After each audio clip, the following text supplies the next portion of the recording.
ሰላም ውድ አድማጮቻችን ሰሞኑን እንግዲህ ከሊቨርፑል ጋር በተያያዘ አሰልጣኛቸውን አርኔ ስሎትን እንዳሰናበቱ ይታወቃል። እና አሁን ደግሞ አንዶኒ ራዮላ ከቦርንመዝ ወደ ሊቨርፑል በመሄድ አዲሱ አሰልጣኝ እንደሆኑ ኮንፈርም ተደርጓል። ከዚህ አንጻር ሙሉ ስለዚህ ጉዳይ ያለውን ታሪክ የሚያብራራ ኤፒሶዳችን ነው። ይህንን የምንጀምረው ከየርገን ክሎፕ ለቀው አርኔ ስሎት ከመጣበት ጊዜ፣ አርኔ ስሎት ፕሪሚየር ሊጉን በበላበት ጊዜ ምን እንዲበላ እንደረዳው፣ ከዛም በኋላ ደግሞ በሁለተኛው ሲዝኑ ምን ችግሮች እንደተፈጠሩ፣ ለምን እንደተባረረ፣ እንዴት እንደተባረረ፣ ምክንያቱም የተባረረበትን መንገድ በምንመለከተው ጊዜ አስደንጋጭ በሚባል ነው። እስከ ቅርብ ጊዜ ድረስ አርኔ ስሎት እንደሚቆዩ በጣም የሚታወቁ ጆርናሊስቶች እነ ፋብሪዚዮ ራሱ የመሳሰሉት አርኔ ስሎት እንደሚቀጥል ፕላኑ የሊቨርፑል አብሮ መቀጠል እንደነበር ሲገልጹ ነበር። አሁን ግን አርኔ ስሎት መሸኘታቸው ግልጽ ሆኗል። ከዛ በኋላ ደግሞ አንዶኒ ራዮላ ተቀጥሯል ማለት ነው። አንዶኒ ራዮላም ደግሞ ወደ ባየር ሌቨርኩሰን ሄዳሉ ሲባል ነበር። ክሪስታል ፓላስም በጣም አጥብቆ እየፈለጋቸው ነበር። ብዙ ፕሮፖዛሎችን አቅርቦ አልተሳካም። እንዲሁም ደግሞ ባለፈው ሳምንት ከኤሲ ሚላን ጋር ንግግር ላይ እንደነበሩ ተነግሯል። አሁን ግን አንዶኒ ራዮላ የሊቨርፑል አሰልጣኝ ሆኗል ማለት ነው። ስለዚህ እንዴት እዚህ ጋር ደረሰን የሚለውን በአጭሩ ለመወያየት ያክል መጀመሪያ የርገን ክሎፕ ጁን 2024 ላይ ማለትም አሁን ካለንበት ጊዜ የዛሬ 2 ዓመት ነበር ከሊቨርፑል የወጡት። የርገን ክሎፕን እንግዲህ ሁላችንም እናስታውሳቸዋለን። የፕሪሚየር ሊግ ዋንጫ፣ የቻምፒዮንስ ሊግ ዋንጫ ለሊቨርፑል ያመጡ ናቸው። እንዲሁም ደግሞ ከፔፕ ጋርዲዮላ ማንቸስተር ሲቲ ጋር የነበራቸው ፉክክር የማይረሳ ነበር። ይታወቁ የነበረው ጌንገን ፕሬሲንግ በሚባለው በጣም አፋኝ በሆነ ፕሬስ ምንም ቦታ ባለመስጠት ለዛኛው ኦፖነንት ለሚገጥሙት ቡድን የሚገርም አቋም ያሳዩ አሰልጣኝ ነበሩ የርገን ክሎፕ።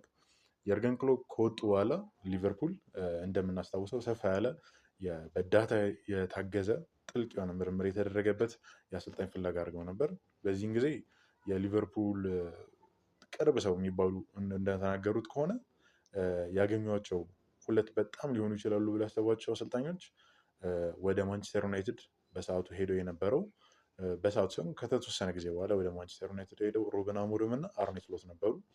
ሩበን አሞሪምን ባናገሯቸው ጊዜ ሊቨርፑል ሩበን አሞሪም ከ3-4-3 ፎርሜሽን እንዲሁም ደግሞ ከዛ ፎርሜሽኑ ይበልጥ ከሲስተሙ ጋር በጣም የተቆራኙ እንደነበሩ እንዲሁም ደግሞ ለመቀየር ፈቃደኛ እንዳልሆኑ አስተውሏል። ይህንን ደግሞ ሙሉ ለመቀየር እንደሚያስቸግር ስለተረዱ እንደምናስታውሰው ከአርኔ ስሎት ጋር ሄደው ነበር ማለት ነው። አርኔ ስሎት በመጀመሪያ ዓመታቸው አርሰናልን ሁለተኛ የወጣውን አርሰናልን በ10 ነጥብ በልጠው እንዲሁም ትዝ የሚለን ከሆነ ጃንዋሪ፣ ፌብራሪ እንደዚህ አይነት ጊዜ ላይ ራሱ በደንብ እየሄዱ እንደነበር በሚያስታውቅ ሁኔታ የፕሪሚየር ሊጉን ዋንጫ በልጠው ነበር። ይህ ከሆነ በኋላ በጣም ከፍተኛ የሆነ ፕሬዝ ለነ ሂውስ እና ኤድዋርድስ ለሚባሉት ዳይሬክተሮች ለሊቨርፑል ዳይሬክተሮች ሲሰጥ እንደነበር እናስታውሳለን። ይህ ሁላ ነገር ከሆነ በኋላ በክረምቱ ዝውውር ደግሞ በጣም ባልጠበቅነው መልኩ 450 ሚሊዮን ፓውንድ ከ500 ሚሊዮን በላይ ዩሮ አውጥተው አሌክሳንደር ኢዛክ፣ ሂጎ ኤኪቲኪ፣ ፍሎሪያን ቨርትዝ፣ ጀረሚ ፍሪምፖንግ እና ሚሎስ ካርኬዝን እንዳስፈረሙ እናስታውሳለን። አሌክሳንደር ኢዛክ ያለፈው ዓመት በጣም ምርጥ ጎል አግቢ ከነበሩት ውስጥ ነበረ። ፍሎሪያን ቨርትዝ ከባየር ሊቨርኩሰን ጋር እንደ እንቁ ይታይ የነበረ ተጫዋች፣ እንዲሁም ከባየር ሙኒክ ጋር ሰፊ የሆነ ከባየር ሙኒክ ከሲቲም ጋር ነው ተፎካክረው ሊቨርፑል ፍሎሪያን ቨርትዝን ያስፈረሙት። እሱን ካስፈረሙ በኋላ በፍራንክፈርት ደግሞ የሚገርም ጊዜ እያሳለፈ የነበረውን ሂጎ ኤኪቲኪን አስፈርመዋል። ጀረሚ ፍሪምፖንግ ከዣቢ አሎንዞ ሊቨርኩሰን ጋር የሚገርም ጊዜ አሳልፈው እሱ መጥቶ ነበር። ሚሎስ ካርኬዝም ትዝ የሚለን ከሆነ ቦርንመዝ እያለ በግራ ተከላካይ በኩል በጣም የሚገርም ስራ ነበር ይሰራ የነበረው እና እንደዚህ ተጫዋቾች ባስፈረሙ ጊዜ በቃ ሁሉም ሰው ሊቨርፑል ለበጣም ብዙ ዓመታት ከዚህ በኋላ ዶሚኔት ያደርጋሉ የሚል ሀሳብ ነበረ። በእርግጥ ስለ ተከላካይ ክፍሉ አንዳንድ ጥያቄዎች የተነሱ ነበር። ምክንያቱም ጃረድ ኩዌንሳን ወደ ባየር ሊቨርኩሰን ሽጠውት ነበረ። ከዛም በተጨማሪ ደግሞ ወጣት ልጅ ነበር ከፓርማ ያመጡት ትዝ የሚላችሁ ከሆነ ጣሊያናዊ ልጅ። ግን በዋነኝነት መሀል የነበሩት ኮናቴ እና ቫንዳይክ ናቸው። ቫንዳይክ አሁን 35 ዓመቱ እየሆነ ነው። ስለዚህ እንዴት ኪፓፕ ማድረግ ይችላሉ የሚለው ጥያቄ ነበር። እንዲሁም ደግሞ የአርኔ ስሎት የመጀመሪያ ዓመትን በምንመለከተው ጊዜ አጫወታቸው የየርገን ክሎፕን ፕላትፎርም የርገን ክሎፕ የሰሩት ስራ ላይ ይበልጥ የተንተራሰ ነበር እና በዚህ ዓመት ሙሉ ለሙሉ የአርኔ ስሎትን ችሎታ የምናይበት ነው ተብሎ የተጠበቀበት፣ እንዲሁም ደግሞ ሊቨርፑል በጣም በደንብ ያሸንፋሉ ተብሎ የተጠበቀበት ዓመት ነበረ። ግን አመቱን ማየት እንደምንችለው ያው ሊቨርፑል በጣም ከባድ አመትን ያሳለፉት 5ኛ ነው የጨረሱት። 5ኛ ሲጨርሱ ግን በጣም እድለኛ ሆኖ ነው ማለት በሚቻለው ሁኔታ 5ኛ የጨረሱት በጣም ትንሽ ነጥብ ነው ያገኙት በአንጻራዊ ሁኔታ። እና አሁን ይሄ ለምን ሆነ የሚለውን በምንመለከትበት ጊዜ ለንጽጽር ያክል በ2000 ባለፈው ሲዝን እና ደግሞ አሁን ባለቀው ሲዝን መካከል የነበረው ልዩነቶች ለመነጋገር ያክል ሊቨርፑል ዋንጫ በበላበት አመት በአንድ ጨዋታ 177 ጊዜ የሚገጥመውን ቡድን ፕሬስ ያደርግ ነበረ። ማለትም ያንኛው ቡድን ኳስ በያዘ ቁጥር ያፍን ነበረ። በዚህ ዓመት ይህ ወደ 141 ጊዜ ወርዶ ነበረ። ይሄ ደግሞ አንድም የአርኔ ስሎት ፊሎሶፊ ውጤት ነው። አርኔ ስሎት እንደምናውቀው እንደ የርገን ክሎፕ አይነት ሄቪ ሜታል ፉትቦል አይደለም የሚጫወቱት። መሐመድ ሳላ ራሱ በጣም በቅርብ ጊዜ በለቀቀው ስቴትመንት ላይ እኛ ወደ ሄቪ ሜታል ፉትቦል መመለስ አለብን ብሎ ነበር። የአርኔ ስሎት የአጫወት ሞዴል ግን ይሄ አይደለም። የአርኔ ስሎት የአጫወት ሞዴል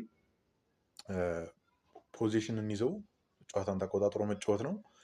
ግን ጨዋታውን የሚጫወቱበት መንገድ ልክ ካውንተር በሚደረጉበት ጊዜ እና በመሳሰሉት ጊዜ ኤክስፖዝ ያደርጋቸዋል። ይሄ ሬስት ዲፌንስ ወይም ደግሞ ልክ ኳሱን ተቀምተን ከዛ ፕሬስ አድርገን ለማግኘት ሞክረን ከዛ አቅቶን ወደኋላ ስናፈገፍግ ያለው ጊዜ ብዙ ጊዜ ተራርቀው ስለሚቆሙ የሊቨርፑል ተጫዋቾች ይቸገሩ ነበር እዚህ ላይ እና ደግሞ ለዚህ ቦታ ትልቅ ቦታ አልሰጡትም አርኔ ስሎት። ይሄ ደግሞ ጨዋታው እየሄደበት ባለው ጊዜ አርኔ ስሎት ብዙም የእግር ኳስ እየሄደበት ያለው አቅጣጫ አድናቂ እንዳልሆኑ ራሱ ተናግረዋል የተለያዩ ኢንተርቪዎች ላይ እና ይህ አንድ ሌላ ችግር ነበር። ስለዚህ እንደ ድሮ አፍነው አይጫወቱም ነበር። በዚህኛው ዓመት ደግሞ ሌላ ሳንጠቅስ ማለፍ የማንችለው ነገር ሊቨርፑል በጣም ብዙ ጉዳቶችን አስተናግደዋል። ከዛም በተጨማሪ ደግሞ አዳዲስ ተጫዋቾች በሚፈርሙበት ጊዜ ሊቨርፑል ግን ያለፈው ዓመት ዋንጫ ሲበላ ትልቅ ሚና የተጫወተውን ትሬንት አሌክዛንደር አርኖልድን ለሪያል ማድሪድ እንዳጣ እናውቃለን። አርኖልድን ሊቨርፑል የተካው በጀረሚ ፍሪምፖንግ ነው። አርኖልድ እና ፍሪምፖንግ ፍጹም ተቃራኒ ተጫዋቾች ናቸው። ትዝ የሚለን ከሆነ ትሬንት አሌክሳንደር አርኖልድ ክሎፕም አንዳንዴ ሲጠቀመው ወደ መሀል እየገባ በማቀበል ነበር የሚቆጣጠረው። ይህም ማድረጉ እነሳላ በደንብ ወደ ላይ ቦታ እንዲይዙ እንደውም በፈለጉ መንገድ እንዲንቀሳቀሱ ፈቅዶላቸው ነበር። አርኔ ስሎትም ዋንጫውን በበሉበት በመጀመሪያው ዓመት ያደረጉት ፊት ለፊት ላሉ ተጫዋቾች ብዙ የመከላከል ኃላፊነት ባለመስጠት እነሱም ፍሪ አድርገዋቸው የቀሩ ተጫዋቾች ነበር እንትን የሚሉት። እንዲሁም አሌክሳንደር አርኖልድ ነበር ብዙ ኳሶችን ከጀርባ ወደፊት በሚገርም ሁኔታ እየገፋ አሲስት የሆኑ እንዲሁም ደግሞ ፕሪ አሲስት ወይም ደግሞ ከአሲስቱ በፊት ጨዋታውን የሚያፋጥኑ ፓሶችን በመስጠት ይረዳ የነበረው ማለት ነው። ይሄ ልጅ ከሄደ በኋላ የተኩት በጀረሚ ፍሪምፖንግ ነው። ፍሪምፖንግ ደግሞ የዚህ ፍጹም ተቃራኒ ነው። ፍሪምፖንግ ኦልሞስት የክንፍ ተጫዋች በሚባል ሁኔታ እየሮጠ ወደ የግብ ክልሉ በመግባት ጎል ማስቆጠር የሚችል እንዲሁም ደግሞ በፍጥነቱ የሚታወቅ ልጅ ነው። ግን ፓሲንግ ላይ ፍሪምፖንግ ከትሬንት አሌክሳንደር ጋር ሊነጻጸር የሚችል አይደለም። የፍሪምፖንግ ጠንካራ ጎንም ከሚባሉት ውስጥም አይደለም። ስለዚህ በዚህ ምክንያት አንድ ከጀርባ ኳሱን ፕሮግሬስ ያደርጉበት የነበረው መንገድ አጥተዋል።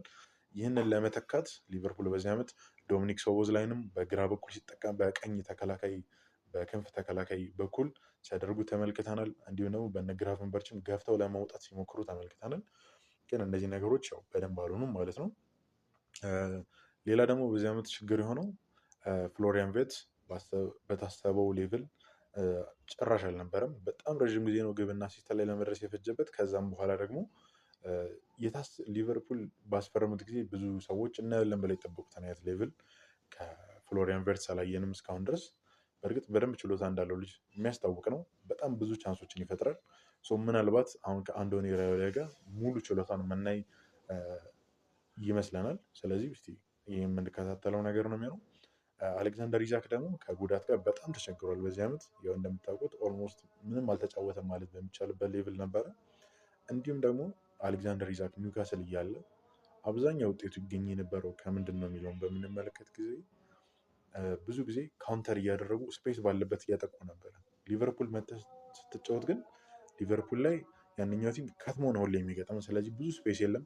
ለዚህ ነው ኢጎ ኤኪቲኬ ከፍራንክፈርት የመጣው ልጅ ሁለተኛ አጥቂ ይሆናል ወይም ደግሞ የኢዛክ ተቀያሪ ይሆናል ብለን ነበር ያሰብነው። ግን የሚገርም ፎር ነው ያሳየው። በሚገርም ሁኔታ ነው ችሎታውን ዴሞንስትሬት ሲያደርግ የነበረው። ይህን ለምንድን ነው የምንልበት ጊዜ ኤኪቲኬ ሲጫወት አይታችሁት ከሆነ በጣም ከፍተኛ የሆነ ቴክኒክ ነው ያለው። ይህ ደግሞ ጠባብ የሆኑ ስፔሶች ላይ ማለት ብዙ ቦታ ሳይኖረው ኳሱን ይዞ በጥሩ ሁኔታ ተከላካዮችን እንቅስቃሴያቸውን ማኒፑሌት ማድረግ እንዲሁም ደግሞ ትንሽ ከበድ የሚሉ አንገሎች ጎል ማግባት ከዚህም በተጨማሪ ደግሞ ኳሱን ይመቷል ብለን ሳያስቡ በመምታት ግሩም ጎሎችን ሲያገባ እንደነበር ትዝ የሚለን ነው። ኢኪቲኬ ጥሩ አድርጓል። ከዛ ግን በተረፈ ሚሎስ ከርኬዝ አርኔ ስሎት ሊጠቀምበት የሞከረው መንገድ ፍጹም ግልባጭ ነው። ሚሎስ ከርኬዝ ወደ ውጭ በመሮጥ ማቀበል እንዲሁም ደግሞ ፕሬስ ማድረግ ላይ ነው ሞር ስፔሻላይዝ የሚያደርገው። አርኔ ስሎት ግን ወደ መሀል መጥቶ ኳሱን ፋሲሊቴት ይሄ መቀባበሉን ለማሳለጥ አይነት ነገር ለመጠቀም ሞክረው በፍጹም ያልሆነ ተጫዋች ነው። ይሄ የእሱ ጥፋት ነው ማለት አንችልም። ምክንያቱም ፍሪምፖንግም ከርኬዝም ምን አይነት ተጫዋቾች እንደሆኑ በሚታወቅ ሁኔታ ነው ያመጧቸው። ከዛ ግን እነሱ አጫወት ተፈጥሯቸው ባልሆነ መንገድ እንዲጫወቱ መጠየቅ ያው ኮንሲኩዌንሶች አሉት። ይህንን በዚህ ዓመት ተመልክተነዋል ማለት ነው። ስለዚህ ኦቨርኦል አመቱ እያለቀ ሲመጣ ከከርተስ ጆንስም ከበድ ያሉ ስቴትመንቶች ነበሩ፣ ሙሐመድ ሳላም እና ኦቨርኦል ብቻ ነገሩ በጥሩ ሁኔታ እየሄደ እንዳልነበር ያስታውቅ ነበር ማለት ነው። ከዛ ሲዝኑ ካለቀ በኋላ ግን አርኔ ስሎት ይበልጥ ድጋፍ እንደሚያገኙ የተከላካይ ስፍራው ይበልጥ ኢንቨስትመንት እንደሚያገኝ ይህንን ኢንቨስትመንት ካገኘ በኋላ ደግሞ ቀጣይ ዓመት ሞር ኮምፒቴቲቭ ሞር ውድድር ላይ አንደኛ ለመውጣት እንደሚወዳደር ቻምፒዮንስ ሊግ ላይ የሚወዳደር ነበር ሪፖርቶች እየሰማን የነበረው። አሁን ግን አርኔ ስሎት ከቦታቸው መባረራቸው ኮንፈርም ተደርጓል። በእርግጥ እስካሁን ያወራናቸውን አንዳንድ ነገሮች በምናይበት ጊዜ እንዲሁም ደግሞ አርኔ ስሎት ያሳዩት ታክቲካል ችግር ማለትም ይሄ ኳስ ሳይኖር ሲቀር ቲማቸውን ኦርጋናይዝ የሚያደርጉበት መንገድ እሳቸው እንደዛ ነው ቲም ኦርጋናይዝድ እንዲሆን የሚፈልጉት። ይሄ ደግሞ ያው በዘላቂነት መፍትሄ እንዳይገኝ አድርጓል። ፕሪሚየር ሊግ ውስጥ እንደምናውቀው ቲሞች በጣም አሁን ትራንዚሽናል ማለትም ኳሱን እንደተቀበሉ መቀባበል ሳይሆን በፍጥነት ነው ወደፊት የሚጫወቱት። ስለዚህ ወዲያውኑ ቲሙን መሰብሰብ ኦርጋናይዝ ማድረግ ቅርጽ መያዝ የማንችል ከሆነ ፕሪሚየር ሊግ ውስጥ ሰፈር እናደርጋለን። ይህንም በደንብ አይተነዋል በአርኔ ስሎት ሲስተም ውስጥ። ማይክል ካሪክ መጥቶ እንትን በሚልበት ጊዜ ምናልባት የማይክል ካሪክን አንዳንድ ጨዋታዎች ካየኋቸው በጣም ቲሙ ስብስብ ያለ ቅርብ ነው፣ ላይክ መሀሉን ግጥም አድርገው ነው የሚይዙት እና አሁን እንደነ አርኔ ስሎት አይነት ፕሬሲንግ ይሄ ኤክስትሪምሊ ፕሬስ ማናደርግ ከሆነ ኮምፓክት መሆን አለበት። ግን ሊቨርፑል ኮምፓክትም አልነበሩም፣ ግን ፕሬሲንጋቸውን በጣም ቀንሶ ነበረ። ስለዚህ ይሄ ያው እንዲባረሩ አድርጓቸዋል ማለት ነው። አሁን በቀጣይ ደግሞ አንዶኒ ኢራዮላ ወደ ሊቨርፑል መጥተዋል። አሁን እየሰማን እንዳለ ነው ከሆነ ከፋብሪዚዮ ሮማኖም ከነ ዴቪድ ኦርንስቲንም ኮንፈርሜሽን መጥቷል። አሁን ያለው ወሬ የ2 ዓመት ኮንትራት እንዳገኙ ነው። ስለዚህ የሊቨርፑል ደጋፊዎች አንዶኒ ኢራዮላ ከመምጣቱ አንጻር ምን መጠበቅ ይችላሉ? ማለት በዚህ ዓመት ምን ከአንዶኒ ኢራዮላ እንጠብቃለን የሚለውን ነው የምናየው። ስለዚህ አንዳንድ ነገሮች ለአንዶኒ ኢራዮላ እንላቸዋለን ማለት ነው። አንዶኒ ኢራዮላ እስካሁን ኮች ያደረጓቸው ቲሞች ሚራንዳስ የሚባል ቲም ኮች አድርገዋል። ከዛ ኤኢኬ ላማካ የሚባል ቲም ኮች ካደረጉ በኋላ በደንብ ስማቸው ደግሞ የተዋወቀው ራዮ ቫዮካኖ የሚባል አሁን ቅርብ ትዝ የሚላችሁ ከሆነ ከክሪስታል ፓላስ ጋር ፋይናል ላይ የተጫወተው የስፓኒሽ ቡድን ማለት ነው። እዛ ኮች አድርገዋል ማለት ነው። እዛ ኮች ባደረጉበት ጊዜ ይታወቁ የነበረው አሁንም ቦርንመዝን ከወጡ በኋላ ደግሞ ከራዮ ቫዮካኖ ወጥተው የሚታወቁት በፕሬሽንግ ሲስተማቸው ነው። ራዮ ላይ በጣም ዳይሬክት የሆነ በጣም የሚያጨናንቅ የድሮን ሊቨርፑል የሚመስል አይነት አጫወት ነበር የሚጫወቱት። ይህንን ካደረጉ በኋላ ቦርንመዞች በጊዜው ጋሪ ኦኒል ነበር አሰልጣኛቸው። ጥሩ እየሰራ ነበረ። ጋሪ ኦኒልን አሰናብተው ኢራዮላን ሲያመጡ በጣም ብዙ ሰዎች ደንግጠው ነበረ። ማለት ለምን ቻንስ አልተሰጣቸውም ለጋሪ ኦኒል ጥሩ እኮ እያደረጉ ነው የሚባል ነበር ኦፒኒየኑ። ጋሪ ኦኒል ከዛ ወዲያ ውልፍስ ሄደው አሁን ደግሞ ስትራስቦርግ እንደሚያሰለጥኑ የምናውቀው ነው። እና አንዶኒ ኢራዮላ ከመጡ በኋላ የመጀመሪያው 10 ጨዋታ ትዝ የሚላችሁ ከሆነ ምንም ነው ያላሸነፉት እና ሲስተሙን ተጫዋቾቹ እስኪላመዱ ድረስ በጣም ጊዜ ይፈልጋል። ከዛ ፈልጎባቸው ነበር በሰዓቱ። ከዛ በኋላ ግን አሁን እንደምናውቀው በዚህ ዓመት ቦርንመዝ ለመጀመሪያ ጊዜ በታሪኩ አውሮፓ ውስጥ ገብቷል። ከዚህም በተጨማሪ ደግሞ ይህንን ያደረገው ከጀርባ ተከላካዩ 4ቱንም ሽጦ ነው ያለፈው ዓመት በአዲስ ተጫዋቾች ዋጋቸው ረከስ ባሉ ተጫዋቾች ከርኬዝን በትሩፊያ ቀይሮ እንዲሁም ደግሞ አዳዲስ ተጫዋቾችን እነ ሂልን አምጥቶ ነው በጣም ኮምፒቲቲቭ የሆነው በዚህ ዓመት እና ይህንን በማድረጋቸው አንዶኒ ኢራዮላ ሙገሳ አግኝተዋል። እስቲ ታክቲክሊ ደግሞ ስለ አንዶኒ ኢራዮላ አንዳንድ ነገሮችን በላችሁ። የአንዶኒ ኢራዮላ ሲስተም በአንድ ቃል ግለጹት ቢባል ኬዮስ ወይም ደግሞ በቃ ቁጥጥር የሌለው መፈንዳት ማለት የምንችለው አይነት ስታይል ነው አንዶኒ ኢራዮላ የሚጫወቱት።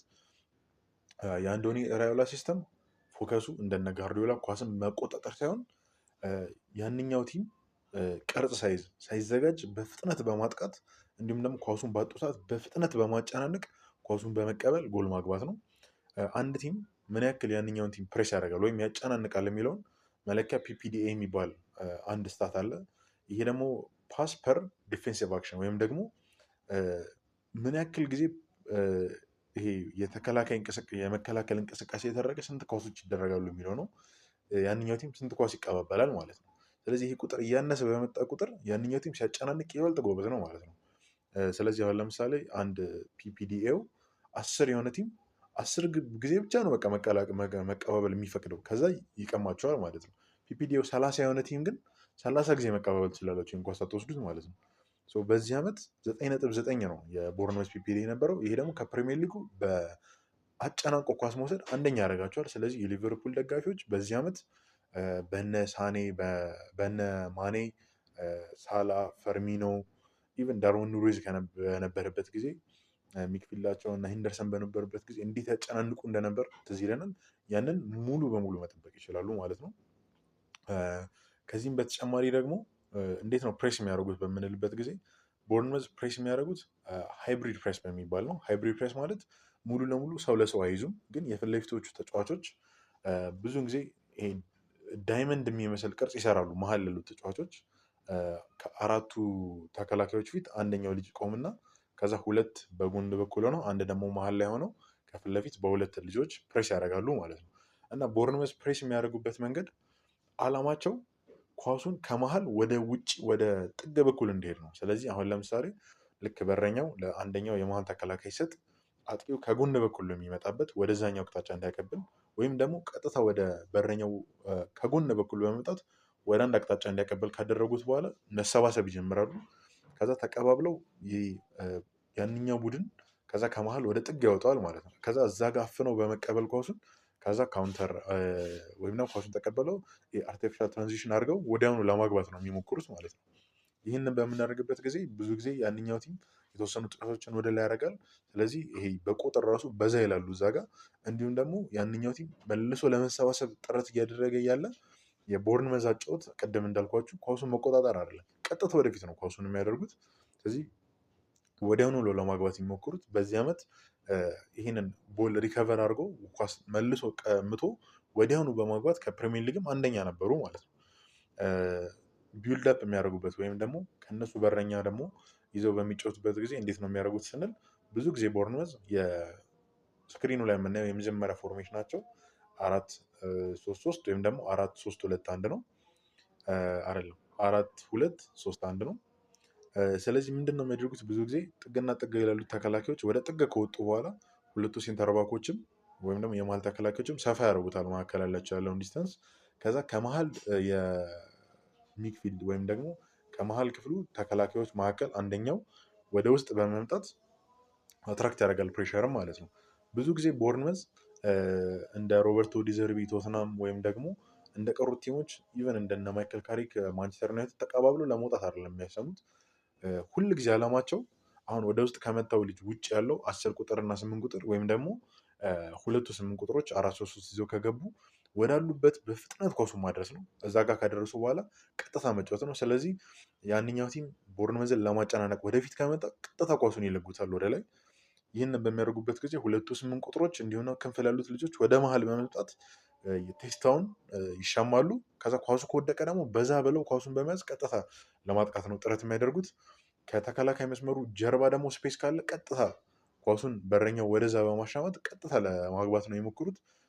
ብዙም በቅብብል እዛ ጋር ለማለፍ ወይም ደግሞ እንደነ አሁን ለምሳሌ ቶትናም በዲዘርቢ ስር እንደነ አርሰናልም ሊሆን ይችላል እንደነ ማንቸስተር ሲቲም ኳሱን በመቀባበል እናንተን ወደዚህ እንድትመጡ ካደረጉ በኋላ በአንድ ፓስ ተቀባብለው ለማለፍ አይደለም፣ ቀጥታ ነው ቲሙ የሚጫወተው።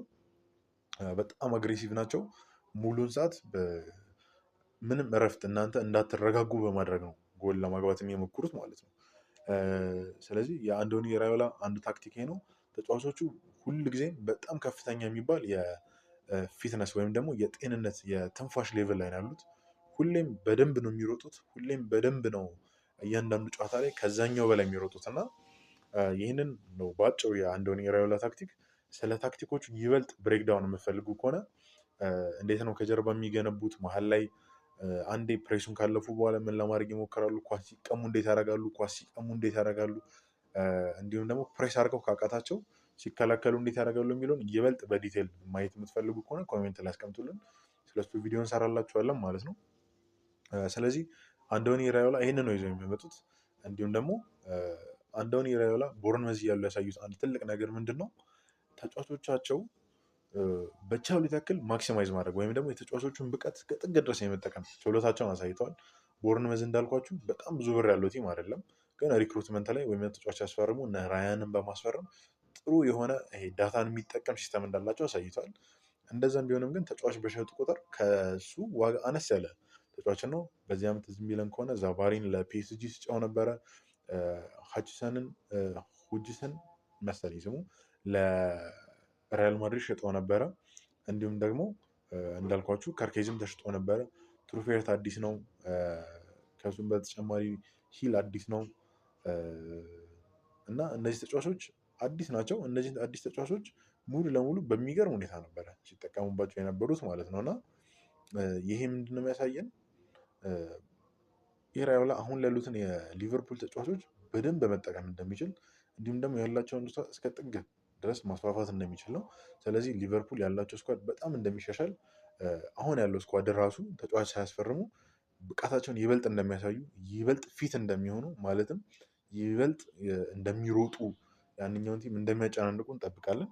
ይህም ደግሞ ያው የሊቨርፑል ጨዋታዎችን ይበልጥ አዝናኝ እንደሚያደርግ ለደጋፊዎቹ እንዲሁም ደግሞ እስካሁን እንዳደረጉት የሚቀጥሉ ከሆነ በሚገርም ውጤትም እንደሚጨርሱ ያሳያል።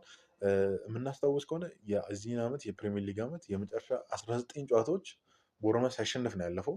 ስለዚህ ይበልጥ ደግሞ የተሻለ ኳሊቲ ተጫዋቾች በሚኖራቸው ጊዜ ከሊቨርፑል ጋር ሆነው ሊያሸንፉ ይችላሉ ማለት ነው። ግን እንደዚህ ሲባል ያው ሁሉም ነገር ፖዚቲቭ ነው ማለት አይደለም። አንዳንድ ኤሪያው ላይ የሚነሱ ጥያቄዎች አሉ። የመጀመሪያው ጥያቄ ምንድን ነው? ከዚህ በፊት ትልቅ ቲም ኮች አድርገው ያውቁም? ስለዚህ ከፕሬሸሩ ጋር እንዴት ሃንደል ማድረግ ይችላሉ? ሚዲያው አሁን ቦርንመዝ በዚህ ዓመት እንዳልኳችሁ 19 ጨዋታ ሳይሸንፍ ጨርሷል። ከዛ በፊት ግን አንድ 10 ጨዋታ ነበር መሀል ላይ ምንም ያላሸነፈው። ቦርንመዝ ሆነን ይሄ ሲፈጠር ማንም የሚጠይቅ የለም ማለት የሚጠበቅ ነው። ግን ሊቨርፑል ላይ እንደዛ በሚሆንበት ጊዜ ሚዲያው ጫና ሲያደርግባቸው ሚዲያውን እንዴት አንድ ላይ ያደርጋሉ? እንዲሁም ደግሞ ኢጓቸው ከፍ ያሉ ተጫዋቾች ናቸው አሁን ማኔጅ የሚያደርጓቸው እነሱን እንዴት ኮች ማድረግ ይችላሉ፣ ማኔጅ ማድረግ ይችላሉ የሚለው እናያለን። ትዝ የሚለን ከሆነ ዴቪድ ሞይዝ ወደ ማንቸስተር የመጡ ጊዜ የማንቸስተር ዩናይትድ ድሬሲንግ ሩም ለዴቪድ ሞይዝ ብዙም ከፍ ያለ ቦታ ወይም ደግሞ ከፍ ያለ ሪስፔክት እንዳልነበራቸው እነ ሪዮ ፈርዲናንድ እንዲሁም ኤቭራ ሲያወሩ ሰምተናል።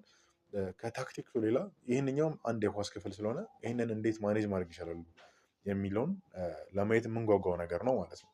ከዚህም በተጨማሪ ደግሞ ቦርንመዝ እያሉ ፖዚሽንን ዶሚኔት እንዳያደርጉ ወይም ደግሞ ያንኛው ቲም አፈግፍጎ አይጫወትም። ብዙ ጊዜ ከቦርንመዝ ጋር በሚጫወቱበት ጊዜ ያንኛውም ቲም ሊቨርፑልን ለማጥቃት ጥረት ያደርጋል። ስለዚህ ጥቃት ለማድረግ ጥረት በሚያደርግበት ጊዜ ብዙ ጊዜ ከጀርባ ቦታ ይኖራቸዋል ማለት ነው።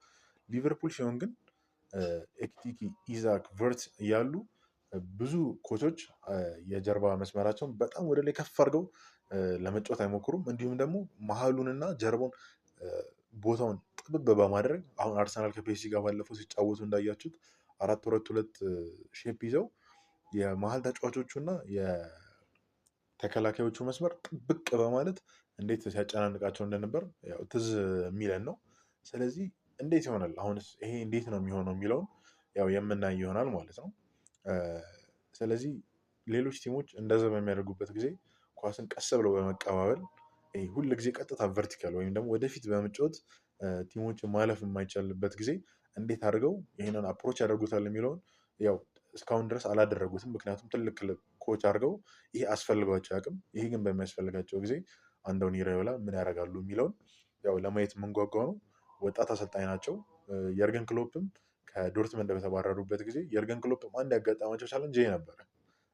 በጣም ካውንተር ፕሬሲንግ የሆነ ቲም ነበሩ፣ ግን ፖዚሽን ይዘው መጫወት ብዙም ጎበዝ አልነበሩም። ሊቨርፑልን መጥተው መጀመሪያ ላይ ይሄ እንደዚህ አይነት ቴንደንሲዎች ነበሩ፣ እንደዚህ አይነት ምልክቶች ነበሩ። ግን ዴቨሎፕ እንዳደረጉ አይተናል። ስለዚህ አንዶኒ ራዮላ እንደዛ ዴቨሎፕ ያደርጋሉ ወይስ አያደርጉም የሚለውን የምናይ ነው የሚሆነው። ሊቨርፑል በበኩሉ አንዶኒ ራዮላን ለመርዳት የተወሰኑ ፊርማዎችን በዚህ ዓመትም እንደሚያደርግ ሰምተናል። ለምሳሌ ከአርቢ ላይፕዚግ የሚገርም የክንፍ ላይ ተጫዋች የሆነው የአንዲዮ ማንዴን ለማስፈረም ጥረት እያደረገ እንደሆነ እንዲሁም ደግሞ አሁን ዳንሰን ዳምፍሪስ ወደ ሪያል ማድሪድ ሄደ እንጂ እሱም ላይ ኢንትረስትድ እንደነበሩ እየሰማን ነበረ።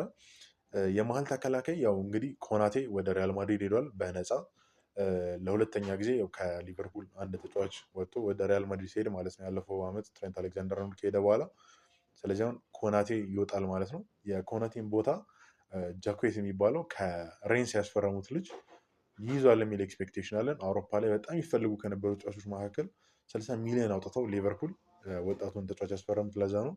እንዲሁም ደግሞ ሊዮኒ መሰለኝ ስሙ ከፓርማ ያለፈው ዓመት ያስፈረሙት ልጅ እሱም ጥሩ ችሎታ እንደሚያሳይ አሁን ካለው ጉዳት ካገገመ በኋላ እንጠብቃለን።